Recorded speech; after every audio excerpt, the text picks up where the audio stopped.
আচ্ছা ভাবুন তো, ভোরের আলো ফুটছে, পাহাড়ি পরিবেশে ঘুম ভাঙছে, দূরে আকাশ ভেদ করে দাঁড়িয়ে আছে কাঞ্চনজঙ্ঘা, যার রং রূপালি থেকে সোনালী হচ্ছে ধীরে ধীরে। পাহাড়ি বাতাসে চা পাতার গন্ধ, চারিপাশে সবুজের সমারোহ। এ যেন প্রকৃতির এক অলৌকিক মঞ্চ, হিমালয়ের রানী দার্জিলিং। কিন্তু এই সুন্দর দৃশ্যের পিছনে লুকিয়ে আছে বহু অজানা তথ্য। দার্জিলিং শব্দ এসেছে তিব্বতী শব্দ দর্জে, মানে বজ্র, আর লিং মানে হচ্ছে স্থান, অর্থাৎ বজ্রের স্থান। এখানে প্রথমে ছিল লেপচা উপজাতির বসতি। তাদের কাছে এই পাহাড় পবিত্র। পরে ভুটিয়া, নেপালি, তিব্বতী জনগোষ্ঠী এসে মিশে যায়। তারপর আসে ব্রিটিশরা। 1835 সালে ব্রিটিশরা এই অঞ্চল লিজ নেয় সিকিম থেকে। পাহাড়ি আবহাওয়ায় তারা এক নতুন সম্পদ আবিষ্কার করলো, চা।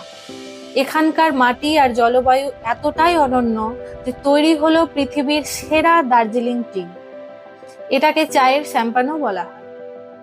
ব্রিটিশরা চায়ের পাশাপাশি আরেকটি বিস্ময়কর জিনিস তৈরি করলো, দার্জিলিং হিমালয়ান রেলওয়ে।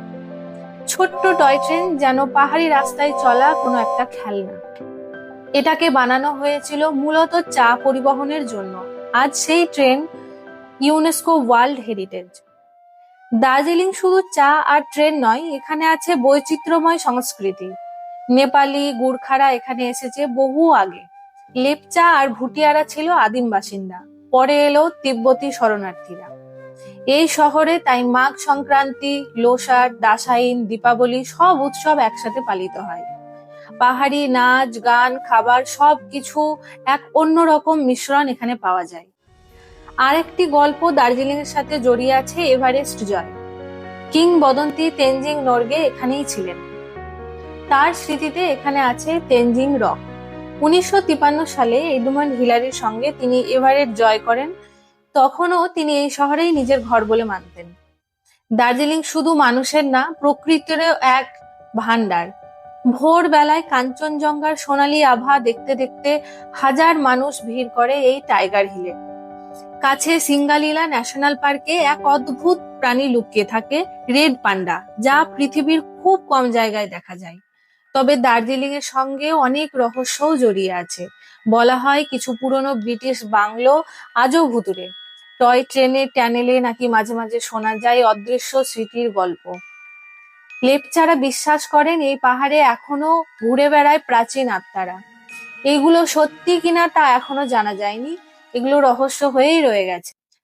আজকের দার্জিলিং ব্যস্ত পর্যটকের ভিড়ে ভরা। বাজারে নানা রঙের সামগ্রী, তিব্বতী খাবারের দোকান, পাহাড়ি রাস্তার জুড়ে হইচই। তবুও যেন এর ভেতরে রয়েছে এক সুন্দর শান্ত সৌন্দর্য। চা বাগানের সবুজের এক সমুদ্র, কাঞ্চনজঙ্ঘার ভোরের আলো, পাহাড়ি মানুষের হাসি। দার্জিলিং কেবল একটা শহর না, এ যেন ইতিহাস, প্রকৃতি আর মানুষের মেলবন্ধনের এক জীবন্ত কবিতা। চা পাতার গন্ধ থেকে শুরু করে টয় ট্রেনের সিটির আওয়াজ, এভারেস্ট জয়ের স্মৃতি থেকে লেপচার লোককথা, সব মিলিয়ে দার্জিলিং আজও অমর।